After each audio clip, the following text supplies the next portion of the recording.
We are very happy to have Brad here today with us. Secondly, I'm joined by Gavin and Duncan Bell from Sutherland Bell Insurance Brokers. They are our partners on this event today, and they're a specialist brokerage who we work very closely with on the medical malpractice side of our business. I'm going to be handing over to their CEO, Gavin, who can address you now. Gavin, over to you. Right, good afternoon, everybody. Michael, thanks for the promotion to CEO. I'm actually the founder of Sutherland Bell. Yeah, so we're an independent brokerage which has been helping professionals for over 30 years, specifically medical professionals. We're an independent brokerage. We hold contracts with all the major insurance and investment companies in the country. As I said, we also specialize, we deal with a lot of professional people, mainly medical specialists, and we assist them with their PPS as well. Have been involved with PPS for a long time. My sons, Duncan and Matthew's not here with us at the moment. Both hold postgraduate professional degrees, and they have postgraduate qualifications in financial services. They've also been working in the industry for the last 5 years. Sutherland Bell has recently, as Mike said, has recently partnered with Genoa, so we can offer our clients the most cost-effective and comprehensive medical malpractice cover, which I believe is only through Genoa. What we'd like to do this afternoon is offer you a second opinion, or even review your portfolio if you haven't had someone chat to you for a while, specifically on the malpractice side of things, and also PPS, with absolutely no charge or obligation to you. Okay, what we're going to do is we're going to shortly be in contact with you to provide you with your CPD certificates from the session. And if there's anything that anybody would like to know, we have got a website. We will be in contact with you, and we look forward to being of assistance to you in the future. That's it from me. Have a great evening and enjoy the session. Thanks, Mike. Thanks, Gavin. Much appreciated. Brad, I think everything is all set up for you to go. You should be able to share your screen, and we look forward to the presentation with you.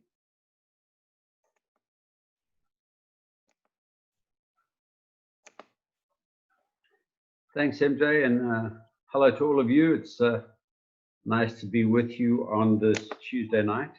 I spent the day saying that today's Wednesday, so please forgive me if I say today on Wednesday we're going to be doing the following.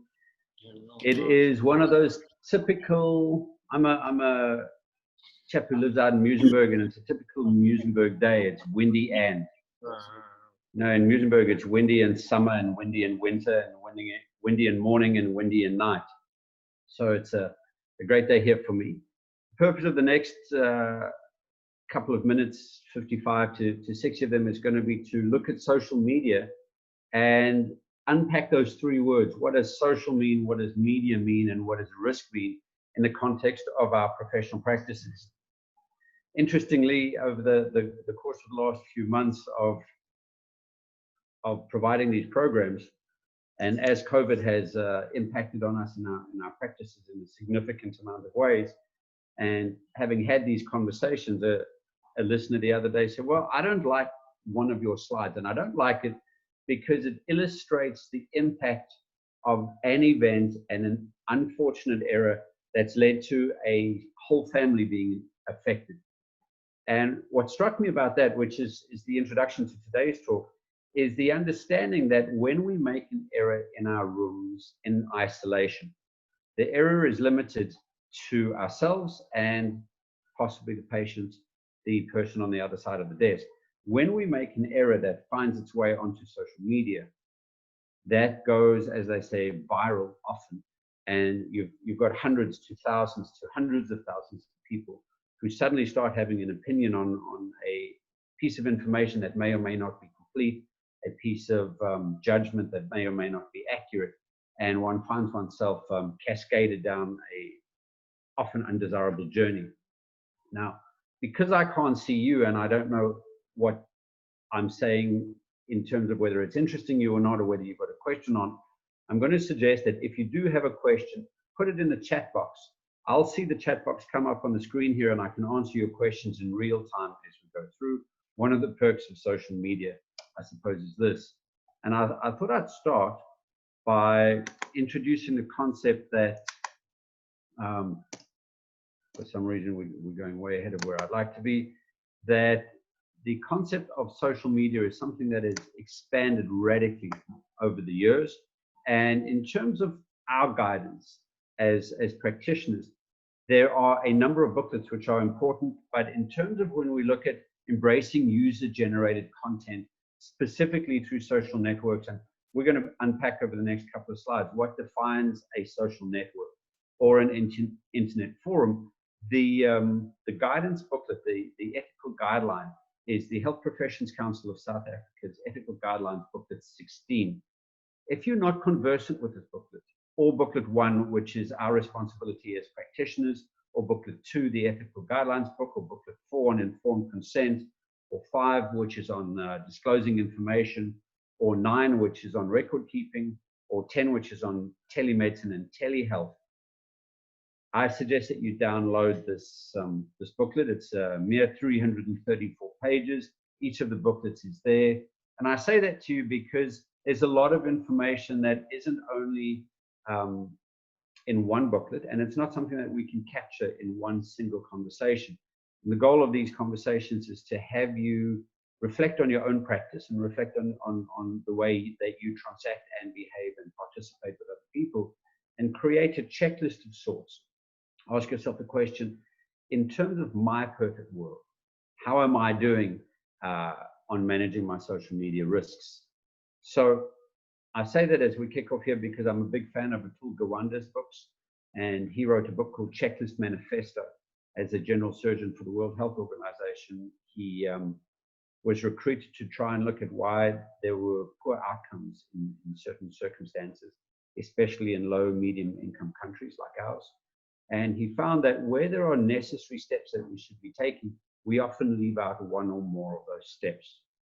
So I'm suggesting for you, in terms of social media and in terms of how we use social media, do you have a clinical checklist or a checklist effective for your practice where you're able to say yes, yes, yes, or yes, no, no for having done certain things? Because a recent survey by Quantia MD said that more than 90% of us, and I think it's more than that even, it's probably very, very close to 100%, use social media in our daily lives. We may use it in our SMS, sharing of information. We may use it on a platform like this one on Zoom, or on BlueJeans, or on Starleaf, or on Skype. We may use it on WhatsApp. There is a multitude of use this that could or could not get us into a whole variety of social media journeys. This study, which was just before COVID, showed that there were, whilst almost all of us use this personally, less than 65% of us use the sites for professional reasons, and even less than that use them for professional diagnostic and treatment reasons. So if you have a look at this picture here, you should probably in all likelihood recognize one or two different email and data platforms. You may recognize the one in the middle, Twitter, which at times gets some of us into trouble. And we'll talk about one example of that later. There's Facebook, there's YouTube, there's Instagram, there's LinkedIn. All of these are different social media platforms that we may or may not use, and where our patients may or may not use them, and our colleagues may or may not use them. I was struck on a recent trip. I accompanied the South African Ice Hockey Federation national team to a world championship, and there were some younger players there, younger than me, meaning they were definitely younger than 50 and definitely younger than 20. And their way of handshaking with each other socially was to share what they call their Instagram handle, and then they could see who each other was, and then they could follow each other's journey on Instagram. And I often wonder now how many people view us on Instagram or on our social media networks and know more about us than we would feel comfortable before they come and see us in our practices. So social media, by its definition, are the online tools and platforms that we use, and I say that people, but that we use to share content, including information, photos, video, and audio. And if you're running a practice that has a degree of telemedicine or telehealth, or you have electronic medical records, notwithstanding the technology component, they do to an extent fall into the social media category. As I showed you on the previous slide, social media includes social networks like Facebook and WhatsApp and LinkedIn, content sharing platforms like YouTube and Instagram. You may or may not use these content sharing platforms for your informed consent or for helping people understand the procedures that they may or may not be having. Social media also includes your personal and professional communications, your email, short message service, and electronic journals. Even something that you publish seemingly anonymously is not so. Internet forums and comment sections of websites are also included in social media. This is described in the Health Professions Council booklet 16. Notably, this is section 3.2. So when we go forward on this and we unpack this slightly further, a fairly contemporary study is 2014, where we see that internet tools allow us to gather and communicate information and share this information in real time. Now, real time means that there's no time for thought. I recall when I look at this slide, I did my first master's wow, goes back now to 1993, 94, 95. And it was on the effect of lumbar disc herniations and radiculopathy and pain in the leg. And I remember at that stage, if I wanted a journal article, I would read the reference, I would go to the library and I would handwrite what I wanted, the article name, the journal, the authors, the year. I would hand it to the librarian, who would put it in a interlibrary request form and post it to the library where it was going.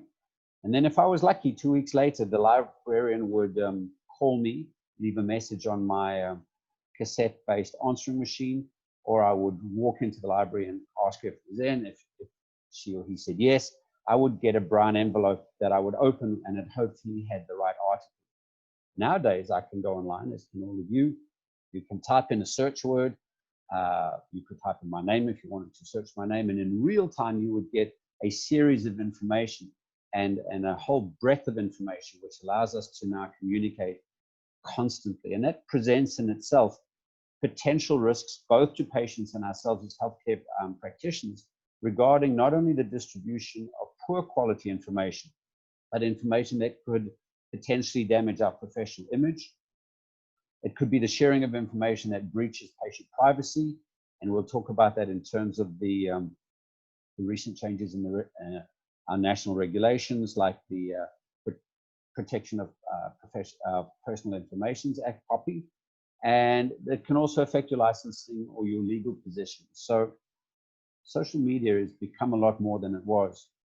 I like this from when I was in practice. I still had a dial-up mode when I was in practice. And nowadays, increasingly, I'll hear somebody come to me and say, listen, I've got this type of pain, but I went online, and before I saw you, I Googled it. And when I Googled it, I came out with a whole lot of different ideas. And so a case in point is I had a young woman call me, and we did a consultation, and she was concerned that she was having a heart-related issue because of pain in her chest, a degree of breathlessness, and a degree of other symptoms, which we found out actually was a stenochondritis. But she was absolutely convinced that she was in need of a stent and that she had a coronary artery disease. And so we often find those signs that say, my medical degree trumps your Dr. Google. But the reality nowadays with social media is people are on social media, not only en route to your rooms, but often during your consultations, where they may or may not be recording you with or without your consent. They may be sitting in the waiting room afterwards, Googling or Wikipediaing or searching for comments that you've made. So these are very real risks in the time that we live in. And I say that not to create unhappiness, but just to create a sense of reality that this is how we are living our lives currently. So there are a couple of things to bear in mind as we move forward. We have ethical obligations and responsibilities, and these are imposed to us in terms of our relationship with patients and each other. I mentioned to you very early on in the presentation that they set out in several booklets that are worth reading and or reviewing if you haven't read them in a while. The first is the General Ethical Guidelines for Healthcare Professionals. And these guidelines in booklet 1, they speak about our conduct and the expectation that we have between ourselves and each other, our interprofessional conduct. They speak to our conduct with regard to how we behave with our patients. They speak to the importance of record keeping, and they speak to the importance of informed consent, all of which we're going to talk about through the rest of the presentation. They also speak about, specifically here in booklet 5, managing confidentiality and protecting and providing information. And that's not only protecting our patients' information, but also making sure that when we provide our patients' related information to colleagues or other parties, that we manage that information in a careful and considered manner. In terms of how we store electronic storage and how we share this electronic information with the patient and between our patients and other client data, that's found in booklet 10, and that speaks to the general ethical guidelines for good practice in telemedicine. An interesting thing for me was recently seeing somebody who said, well, I can't share my scans with you, and there's no point me putting them onto a CD because we don't have optical readers on our laptops anymore. If you could just call in to the radiology department, and they will give you access remotely, and you can set up your username and password, and you can log in, and then you can see my scans, and you can see my results, and you can see my report, all digitized. And that's great, but you run the risk of, if you're on that side of the service provider line, how do you ensure that the person who's logging in is actually the person authorized to do so and has the necessary levels of consent?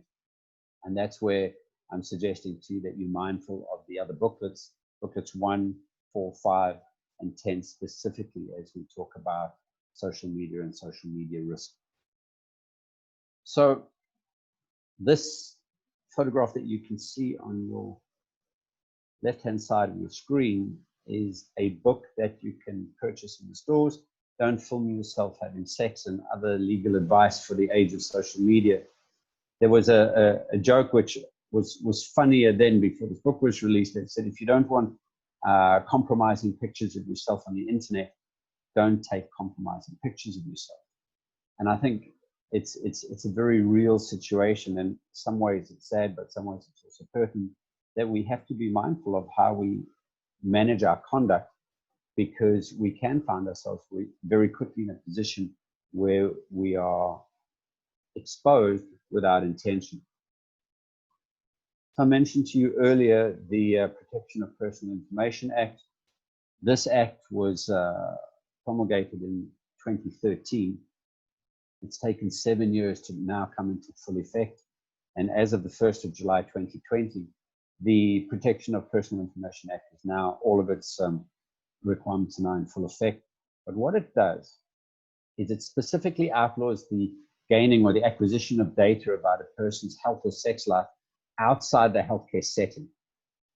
And one of the challenges we may have is that by gaining access to a patient's social media profile, we may find ourselves privy to personal information that they haven't shared with us in the therapeutically privileged environment.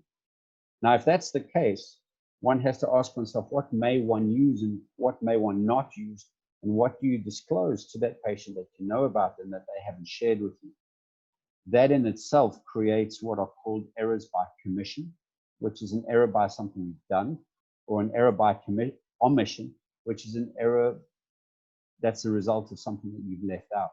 So this would apply in environments where you may have broader than a pure therapeutic relationship in the social group that you work in. You may have children in the same school. You may participate in the same shared sport. You may be part of a social environment or a religious group or a hiking group where you find yourselves having access to components of other people's lives. And so if you have a checklist, as we spoke about in the first and second slides today, and you were to self-reflect currently on your practice conduct, and I'm not asking you to share it, but I'm asking you to think about it, is to ask the question, do I have a informed consent policy that speaks about data sharing and that speaks about publicly accessible information and the use of that information in making a diagnostic opinion? If you don't, that might be something that you want to add. If you do, then you're probably in the 1 or 2% that's ahead of the curve.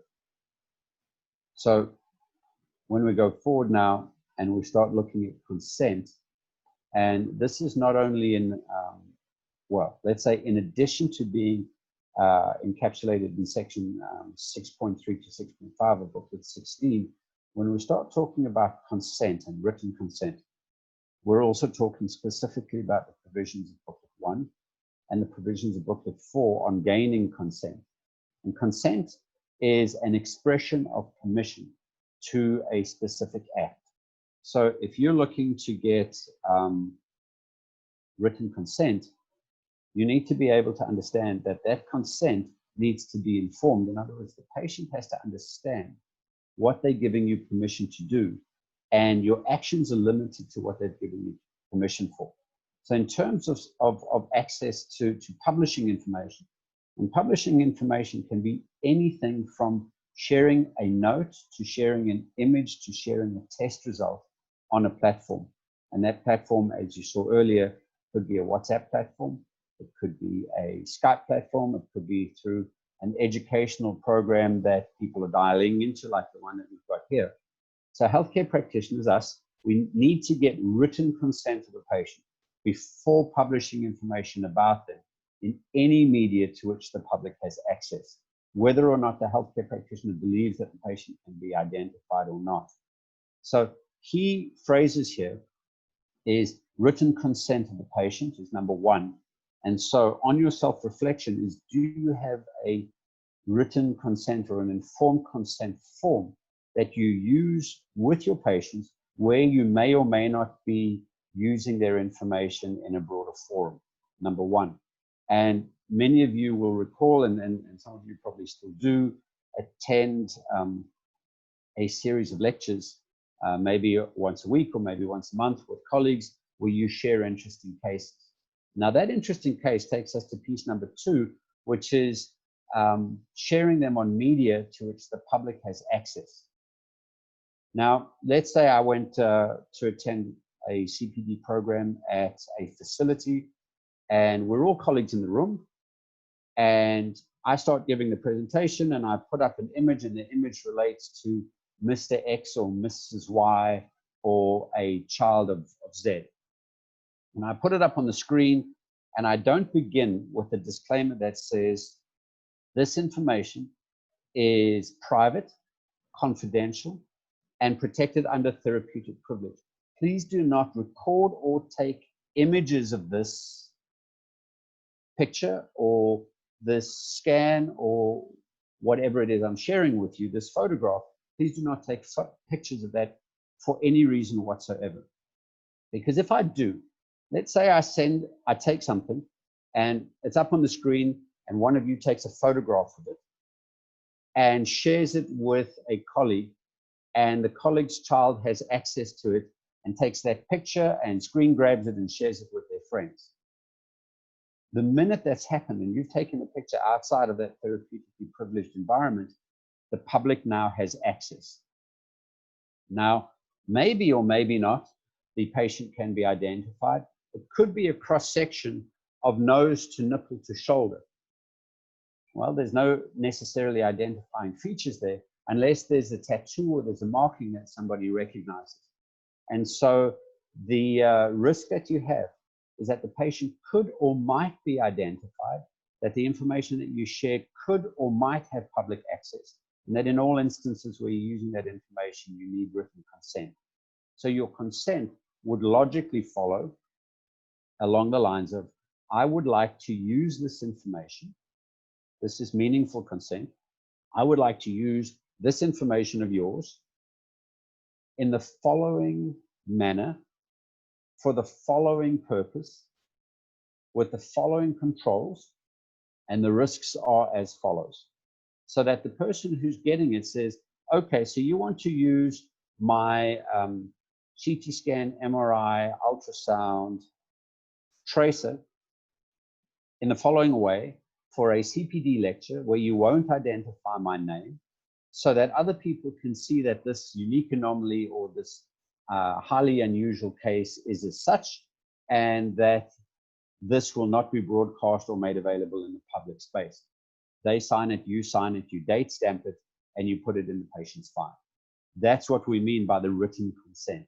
And whilst it seems maybe a little bit of an overkill, rather take the added precautions and have somebody file a complaint against you. And when, in terms of the guidelines, a question is raised that says, did you indeed do this? And you say, well, I knew about it, but I didn't actually do it because I didn't think it would be a problem. You may find yourself in a position that's hard to defend.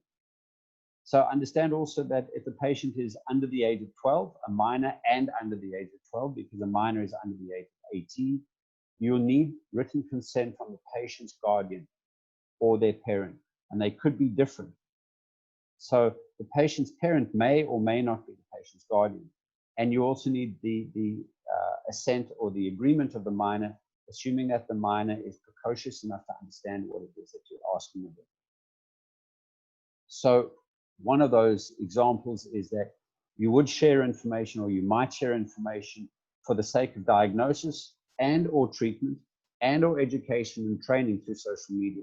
But you need to make sure that that patient is not identifiable. Now, that can create some difficulty, because if you're doing telemedicine or you're doing telehealth, you are often in the position of sharing the diagnosis, including the case history, and or the treatment, and or using that in an educational medium, where the likelihood, because of the uniqueness of what you're describing or the community that you're working in, may mean that that patient potentially has the risk of being identified. And you then need to be able to explain that to the patient and get consent that there is a risk of identification, and that they understand and accept that risk explicitly. If they don't understand or accept that risk explicitly, you do have the position where you have to make the judgment decision of not using that information or finding an alternative.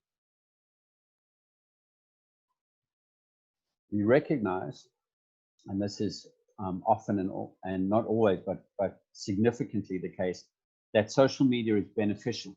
And it is beneficial because it allows us to keep updated in the latest healthcare.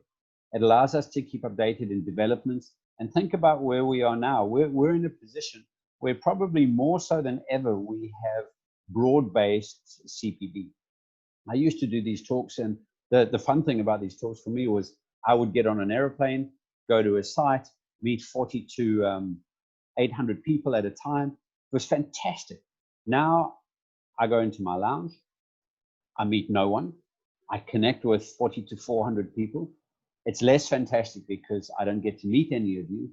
But what it does allow us to do is share the latest healthcare developments through, and the challenge here is defining reputable user-generated content. So the content that you are absorbing, you need to make sure it's coming from reliable and valid sources. And one of the perks of social media is you can build professional support networks, communicate and share health-related information. And you can share that not only with the public, but with other healthcare practitioners.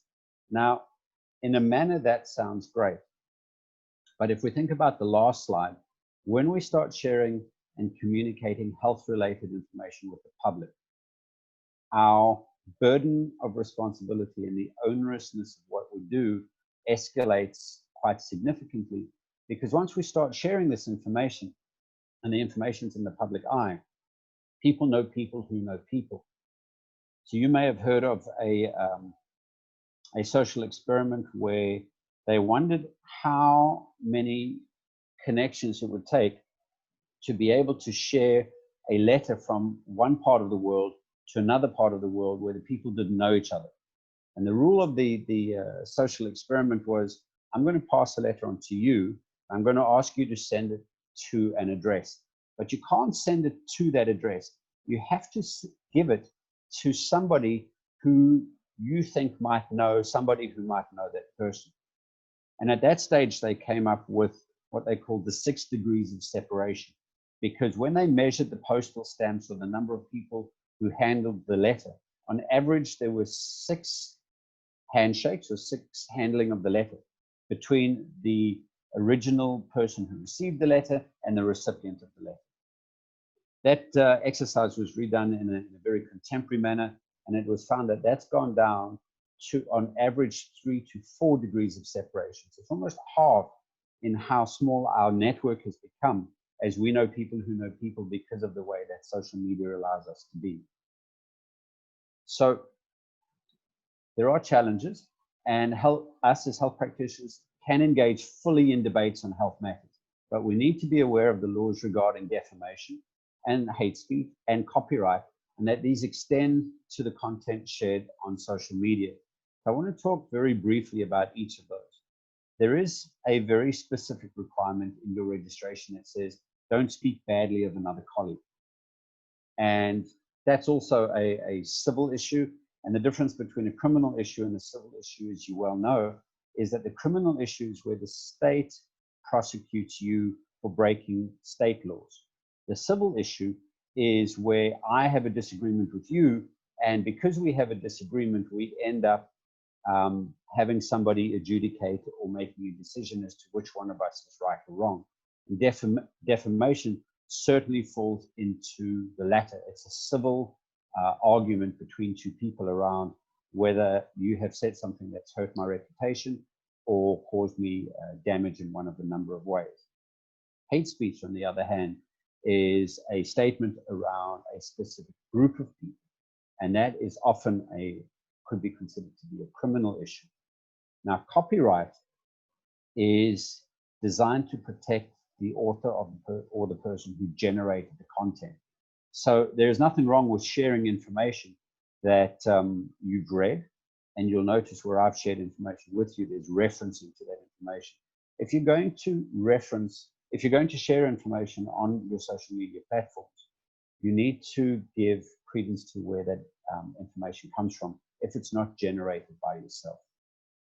You should also include on your social media profiles, your social media profiles may or may not include a website that you have, your practice website. It may or may not include a Twitter website. You may have a blog. You may have a series of YouTube videos that you use. But what you should be doing is having a disclaimer that limits the views expressed on those sites to being yours and not those of the health profession broadly or those of the health establishment. And maybe they do, in which case your disclaimer can be specific to that. But you need to be able to separate an opinion that you have in isolation as an individual opinion from those that the collective may have, especially if they differ from each other. Now, just because you put in a disclaimer doesn't mean that you're then allowed to be defamatory or create hate speech or propagate or incite violence or breach copyright.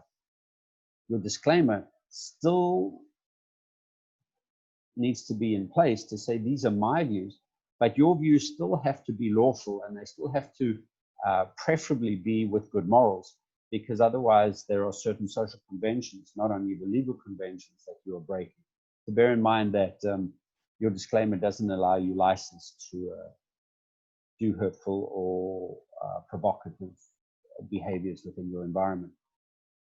So I put the slide up and I thought about it a couple of times to say, well, maybe there should be a telehealth consultation or a telemedicine consultation, but I've left it as a social consultation specifically because I draw the distinction between a purposeful or intentional therapeutic engagement between yourself as a practitioner with a patient or a potential patient. And at this point, I draw reference to the fact that up until the middle of April, there was quite a specific structure around how we could do telemedicine. And telemedicine is the provision of a digital consultation using a social platform like the ones that we've described that includes two practitioners. One practitioner who's with a patient and a second practitioner who's at a remote site. That is the definition of call it social or digital consultation, permissible in the context of South Africa up until COVID. Subsequent to the COVID pandemic, there was a dispensation from the Health Professions Council that said during the time of COVID, you can, preferably with a patient where you have a pre-existing therapeutic relationship, with the exception of telepsychology and telepsychiatry, where you didn't need a pre-existing relationship. But the requirement was that you could enter into a consultation with a patient, preferably with a pre-existing relationship, so as to provide them care, and they call that telehealth. And they still call that telehealth. And the dispensation there is for as long as the pandemic is in effect and until such time as the regulator comes back with a different dispensation, you can do telehealth. That said, I call a social consultation something different. And in this case, the reason that I say that is because you may get a WhatsApp or a photograph sent through to you on your mobile phone or on your smart device, and you get three questions. What do you think? Do I need care? Or what should I do? Now, the moment that you start that, you've entered into a therapeutic relationship with that patient, because you've received their information and you've now got a burden of care and a responsibility to respond.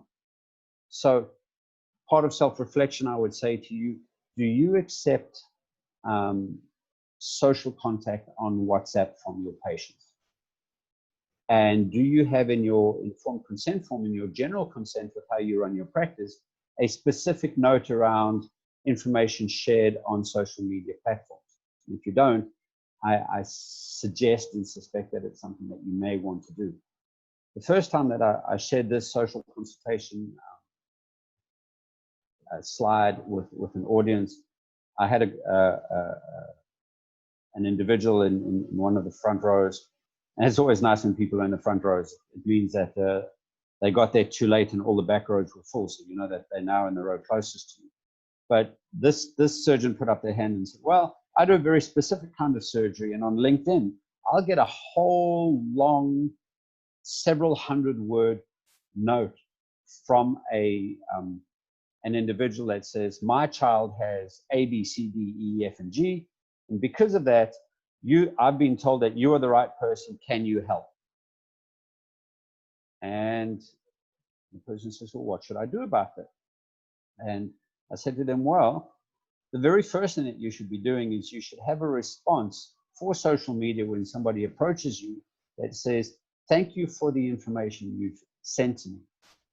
If this is in regards to a consultation or the need for us to have a conversation around your particular medical condition, A, please will you go to this website or dial this telephone number to make an appointment so that we can have a formal consultation.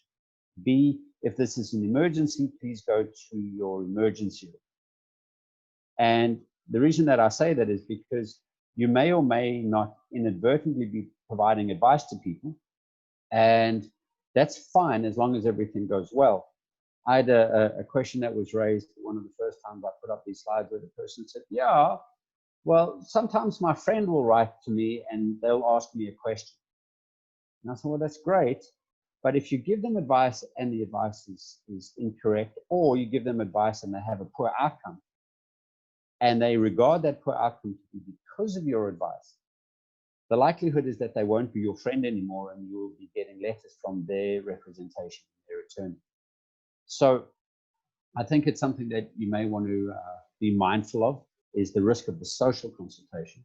So I got that plain film X-ray that you can see there, and you can see the parking lot, and you can see the trees in the background. It's actually quite pretty.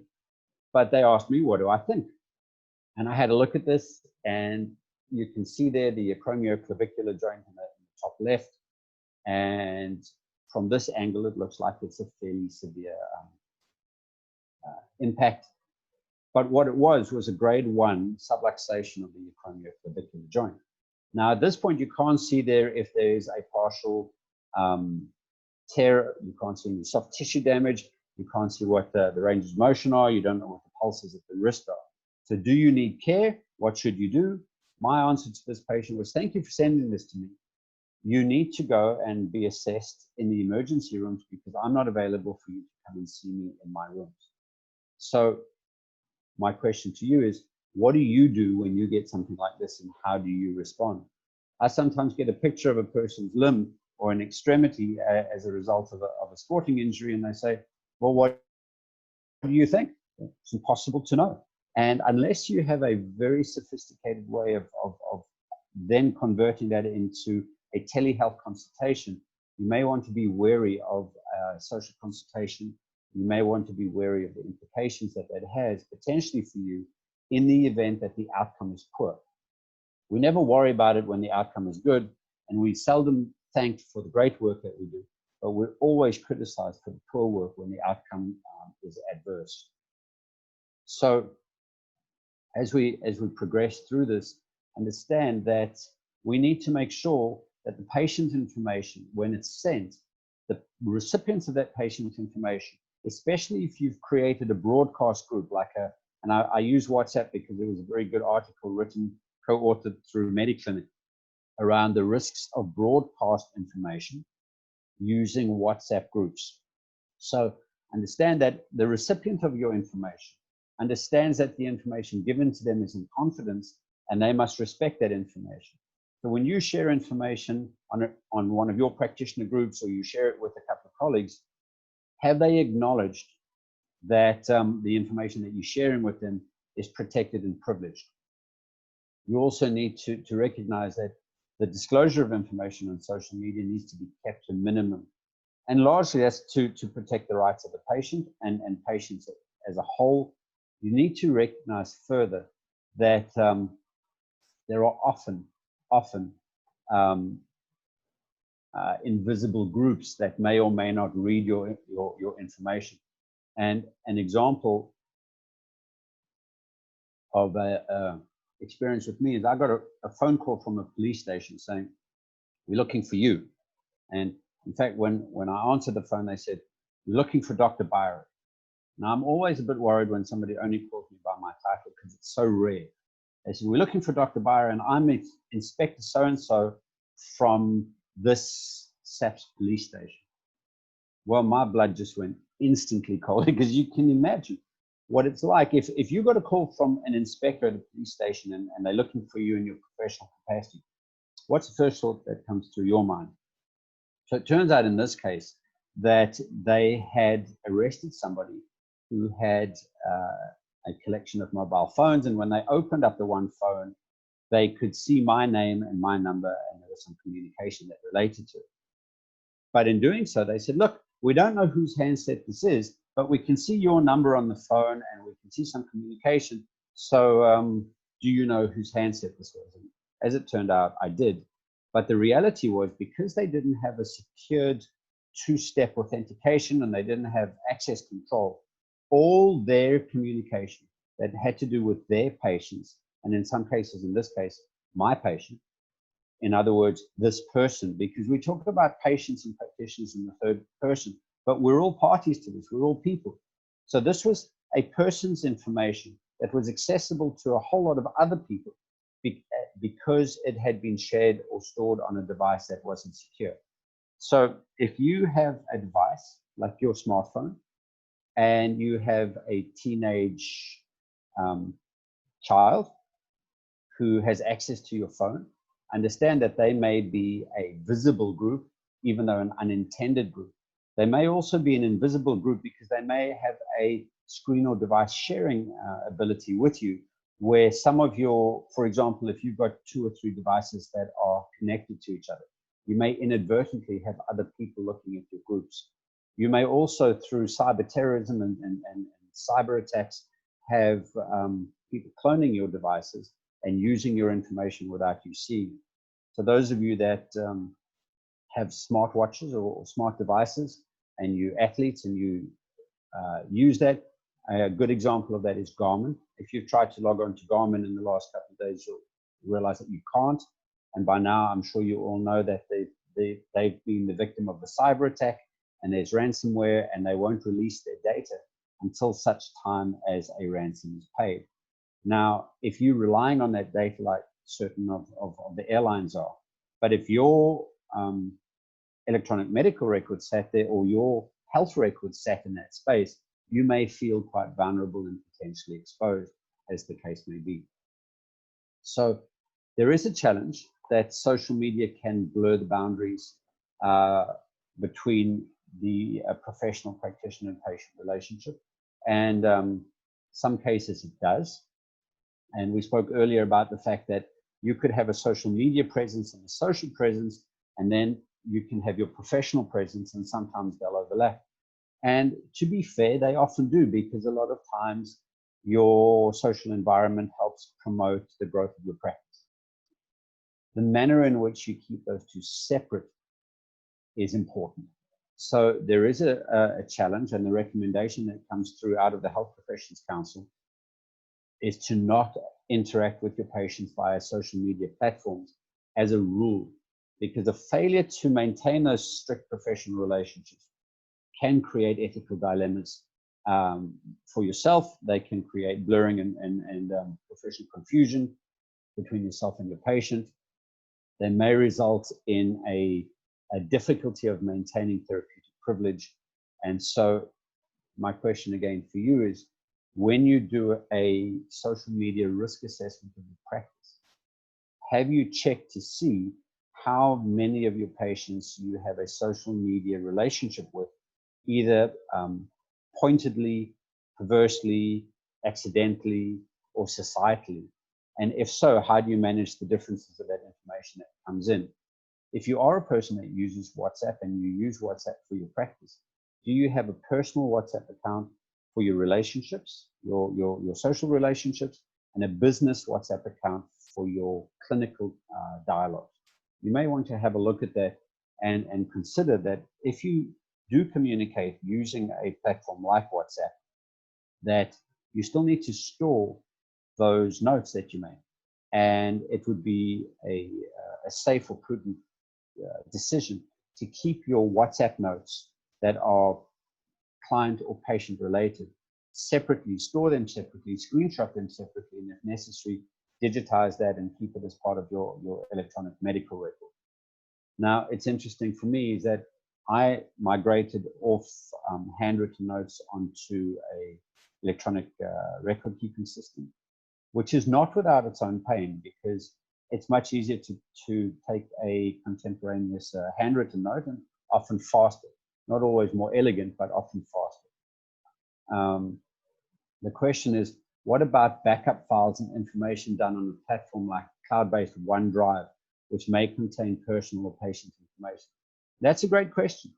So if you think about your OneDrive, and if you're on Apple, you've got your iCloud, there's nothing wrong with keeping your patient information in the cloud.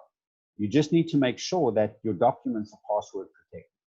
So you may want to say, if I got onto your laptop and I gained access to your laptop, when I open up your laptop, I shouldn't be able to just key it in. There should be a password, preferably something alphanumeric, and we're going to talk about that a little later. If I then want to get onto OneDrive, you should have a separate login for OneDrive that's different from the login for your computer. Then you've taken the reasonable precautions. And there is a key challenge in everything that we do, and it's called the reasonable persons test. And it says, in doing what we do, what would a person in a similar situation with a similar credentials and training to us do? And they regard that as the reasonable person test. So by all means, keep your stuff in the cloud. By all means, keep it on your OneDrive or your iCloud or a third party, but make sure that it's properly protected in terms of passwords and access. So we can choose to share personal information, We can choose to share that information about ourselves during face-to-face consultation. But we can limit what we're sharing when we're face-to-face. In a social media environment, we often don't have the same kind of control over what we share, because sometimes anonymity allows people to share more than they usually would. We also can't predict how that information will be shared going forward. And there are many instances where you and I may have a dispute. You write something to me, I write something back to you, it escalates and we write unfortunate things. But then what I do is I cut out pieces of that are pertinent to an argument, and I only circulate an out of context subtext of the dialogue with a group of contemporaries or with a broader social group. Read out of context is an entirely different personal information sharing experience than listening to an entire conversation. This is also true if you perform non-medical roles in your community.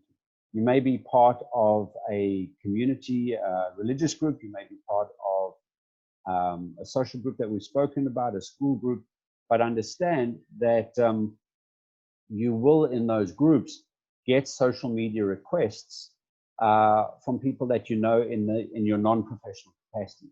And how you manage those will be important, because you may have snippets or pieces of your life that you have in a social environment that are different in your professional environment. Now, you may have patients who come in and see you who subtext your behavior based on what they've seen off your social media site, which may or may not be consistent with the professional impression that you want to create. So you need to consider what the circumstances and implications of that blurred line be when you accept requests from patients to join. And some of those requests could be for Instagram or Facebook or a multitude of other sites, but they are there anyway. And again, being aware of what needs to be done doesn't absolve you from the laws that you have to comply with. So you still need to be compliant with the behaviors that you make and the choices that you make. There are very real dangers in social media. There are a lot of accounts that are created that are spam accounts. A lot of social networking profiles are targeted for identity theft. You would have the very real risk, and you do have the very real risk, that somebody steals some of your identity and then uses that to mirror you, who you are, to solicit other people to share information with themselves. Yes, there is the third one. There's burglars using social networking sites to target vacant homes. The reality, though, is that social media does carry a risk. It carries a risk of misrepresentation, it carries a risk of fronting, and you need to be mindful of those risks as you go forward. Further, and it's good to say this, except, and we spoke about this on the telehealth side, except in an emergency or life-threatening situation. If a patient is seeking healthcare advice over social media, you should ask them to set up an appointment in person. There are times where that's not possible. Where it's not possible, you need to decide then, how do you record the experience? Do you, if you're using electronic media, set up a consultation and note on that consultation that this consultation occurred on this platform between this time and this time, and take screenshots of that conversation and load them onto your electronic record? Or do you take screenshots and print them and put them into your handwritten notes? That's up to you how to do that, but you need to be able to record that consultation. You also need to be aware that if a patient or somebody who's not a patient who wants to be contacts you, you should keep a log of all of these contacts. And if this is persistent, you should seek advice from the Health Professions Council or from your association, society, or colleagues, or from your indemnifier on how you should manage this. You also need to be really cautious that when you're providing health advice over social media, where you don't have a direct patient-practitioner relationship, it should be limited, and you should use your discretion. Now, there is the implied assumption that we always use our discretion. We always think about it before we do it. but that's not always the case in point. And there's a joke that comes out, and I'm going to say the joke, and then I'm going to tell you the story about it. But the doctor goes to the party. While they're at the party, they stand next to somebody who's an acquaintance of theirs who's a lawyer. And the doctor says to the lawyer, I'm really so frustrated. Every time I come to a party, people are always asking me for advice, and it destroys some of my social time, and what should I do? And the lawyer looks and smiles and says, well, whenever somebody asks you for advice at a party, you should send them a bill. And 2 days later, the doctor got his bill. Now, the truth of it is, we do create trust environments with our patients, and we do create often trust environments because of the role that we have and because of the credentials that we have. We create that trust environment with people in our social group. You need to be mindful that when you do give advice over social media, that you've moved from an informal relationship into a therapeutic relationship the minute you begin that transaction. And that contractual relationship that you've created has implications and impacts to it that you need to be cautious and sensitive to.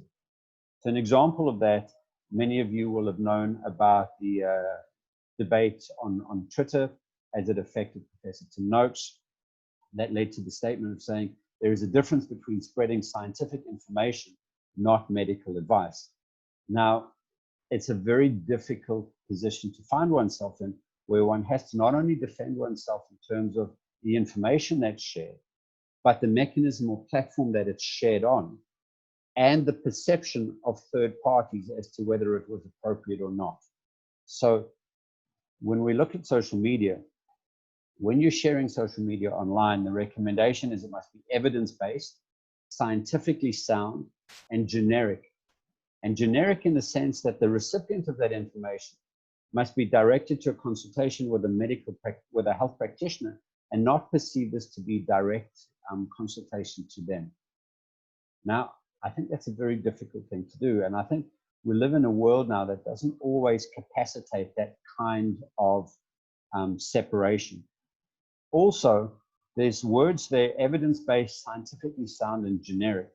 Now, given the massive amount of information available to us, often when we give advice by its definition is our opinion and interpretation of a circumstance relating to a certain context. So how you qualify that when you share that is as important as the information that you give it. We spoke earlier, and I've made this recommendation, so I'm refreshing it, that we should separate our professional and personal social media accounts to help keep us appropriately separated. We spoke about this earlier, and in response to the question, can you keep your information in the cloud? And the answer is, there are 6 things that you should be doing. You should be creating strong passwords. You should be mindful around what you share. There is a question that's come through. Are there pitfalls in giving medical talks on radio shows or TV programs in general? There's always the challenge of what you share with people, because you need to be able to share it in a way that's credible, that's referenceable and reproducible. When you're sharing on a talk show or on a TV program, you can't see the people on the other side. And so you would want to qualify what you're sharing in a manner that says, I'm not sharing this with you for a therapeutic outcome.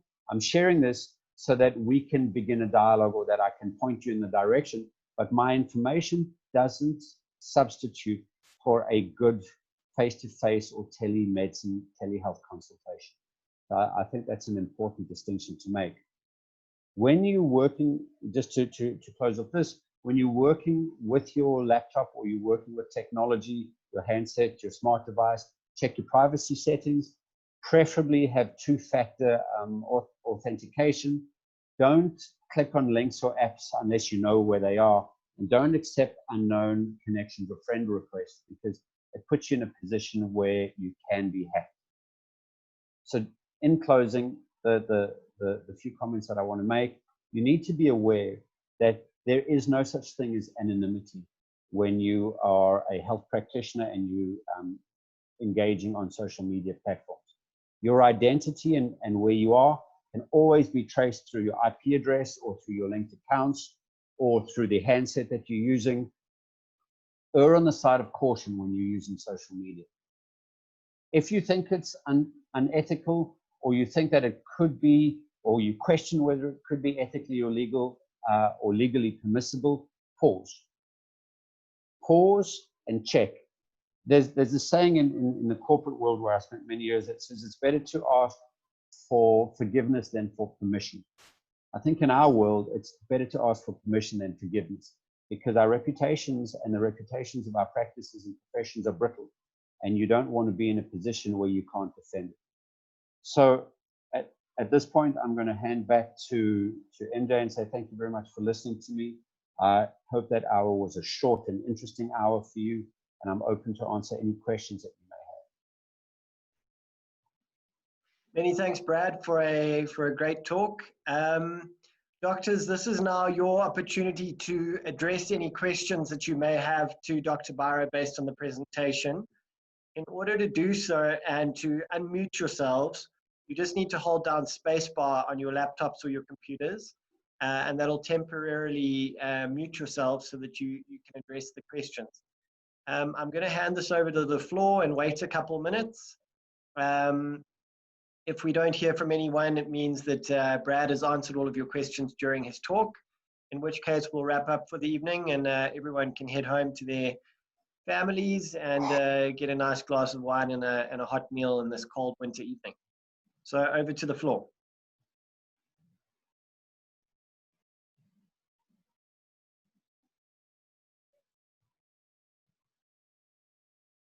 So I see a question coming through here. Maybe not intended for me. I just deleted slides that I was going to share on the Zoom debate. So I'm hoping that you recover those in your deleted folder. Dr. Allard, if you were talking about the slides from perhaps this event, I can send out a link to this presentation to delegates at a later stage. I'm not sure if you were talking about Brad's presentation or another one.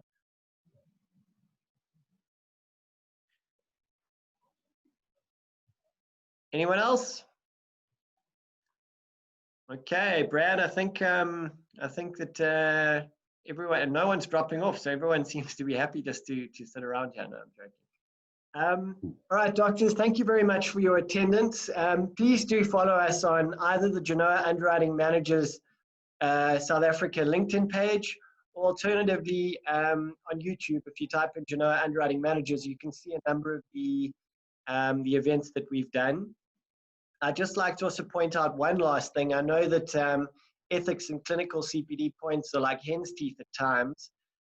So if you were to join the Genoa family of medical practitioners, we have a comprehensive library of CPD events that have been put together, which allow our insureds to achieve their minimum CPD points for the year through our online platform. So I'm going to give another 30 seconds and then we're going to close off for the evening.